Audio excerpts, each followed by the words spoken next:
എല്ലാവർക്കും നമ്മുടെ പുതിയൊരു വീഡിയോയിലേക്ക് സ്വാഗതം. ഇന്നത്തെ നമ്മുടെ വീഡിയോ എന്ന് പറയുന്നത് നമ്മൾ കാഞ്ഞിരപ്പള്ളിയിലുള്ള നല്ലിടയിൽ എന്ന് പറയുന്ന ഒരു ആശ്രമത്തിൽ അവിടെയുള്ള സഹോദരങ്ങൾക്ക് നമ്മൾ മുടിയൊന്ന് വെട്ടി കൊടുക്കാനായിട്ട് പോയതാണ്. അപ്പം നമ്മൾ ഓണമൊക്കെ അല്ലേ വരുന്നത്, അവരെ ഒന്ന് വൃത്തിയായി അവരെ ഒന്ന് സുന്ദരനും സുന്ദരിമാരും ഒക്കെ ആക്കാമെന്ന് ഓർത്തുകൊണ്ട് ഞാനും എൻ്റെ 2-3 സ്റ്റുഡൻസും പിള്ളേരും ഒക്കെ ആയിട്ട് ഞങ്ങളൊന്ന് ജസ്റ്റ് അവിടെ ഒന്ന് വിസിറ്റ് ചെയ്യാനായിട്ട് പോയതാണ്.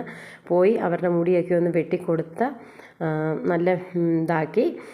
പിന്നെയെന്ന് പറഞ്ഞു കഴിഞ്ഞാൽ ഈ വീഡിയോ ഇടാനുള്ള കാരണമെന്ന് പറഞ്ഞു കഴിഞ്ഞാൽ നമ്മുടെ ഈ വീഡിയോ കാണുന്ന ആരെങ്കിലുമൊക്കെ ഉണ്ടെങ്കിൽ നിങ്ങളെ കൊണ്ട് പറ്റുന്ന ഹെൽപ്പുകൾ അവർക്ക് ചെയ്യണേ. അവർ ഫിസിക്കലി മെൻ്റലി ഒക്കെ വയ്യാത്തവരാണ്. അവർക്ക് നമ്മളൊരു നേരത്തെ മരുന്നിനോ ആഹാരത്തിനോ ഒക്കെ നമ്മളെക്കൊണ്ട് കഴിവുള്ളത് നമ്മൾ ചെയ്തു കൊടുത്തു കഴിഞ്ഞാൽ ഭയങ്കര ഒരു ഹെൽപ്പായിരിക്കും. നമ്മുടെ ഇതിൻ്റെ ഡീറ്റെയിൽ ആയിട്ടുള്ള വീഡിയോ യൂട്യൂബിൽ ഇട്ടിട്ടുണ്ട്. സിസ്റ്ററിൻ്റെ നമ്പരും കാര്യങ്ങളും ഒക്കെ നമ്മൾ ഡിസ്ക്രിപ്ഷനിൽ കൊടുത്തിട്ടുണ്ട്.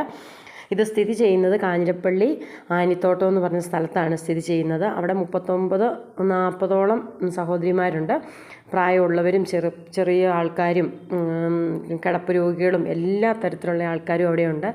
അപ്പം നമുക്കൊക്കെ നമ്മുടെ ഓണമൊക്കെ നമ്മളെല്ലാം അടിച്ചു പൊളിച്ച് വെറുതെ നമ്മൾ കളയുമല്ലേ. അപ്പോൾ ആ സമയത്ത് നമുക്കൊരു ദിവസമെങ്കിലും അവരുടെ കൂടെ ഒന്ന് ഓണം ആഘോഷിക്കുകയോ അല്ലെങ്കിൽ നമ്മളെ കൊണ്ട് പറ്റുന്ന ഒരു ഹെൽപ്പ് നമ്മൾ അവർക്ക് ചെയ്തു കൊടുക്കുകയോ ഒക്കെ ഒന്ന് ചെയ്യണേ. ഈ വീഡിയോ കാണുന്നവരൊക്കെ നമ്മളെ കൊണ്ട് ഇപ്പോൾ 1 രൂപയ്ക്കാണ് നമുക്ക് സഹായം ചെയ്യാനുണ്ടെങ്കിൽ പോലും അത് ചെയ്തു കഴിഞ്ഞാൽ വളരെ ഒരു ഉപകാരമായിരിക്കും. നമ്മളൊക്കെ എന്തുമാത്രം പൈസയാണ് വെറുതെ ഓരോ ദിവസവും നമ്മൾ കളയുന്നത്.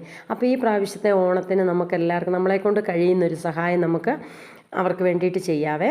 അപ്പം നിങ്ങൾ ആരെങ്കിലുമൊക്കെ വീഡിയോ കാണുന്നവർക്കൊക്കെ ഹെൽപ്പ് ചെയ്യണമെന്നുണ്ടെങ്കിൽ നമ്മുടെ സിസ്റ്ററിൻ്റെ നമ്പരും കാര്യങ്ങളും ഒക്കെ ഞാൻ നമ്മുടെ യൂട്യൂബ് ചാനലിനകത്ത് ഡിസ്ക്രിപ്ഷനിൽ ഇട്ടിട്ടുണ്ട്. അതൊന്ന് നോക്കിയാൽ മതിയേ. അപ്പം ഇന്നത്തെ വീഡിയോ എന്ന് പറയുന്നത് ഇത്രയേ ഉള്ളൂ. അപ്പോൾ നമുക്ക് വീണ്ടും നല്ലൊരു വീഡിയോയൊക്കെ ആയിട്ട് വീണ്ടും കാണാം. അതുവരെ ബൈ, താങ്ക് യു.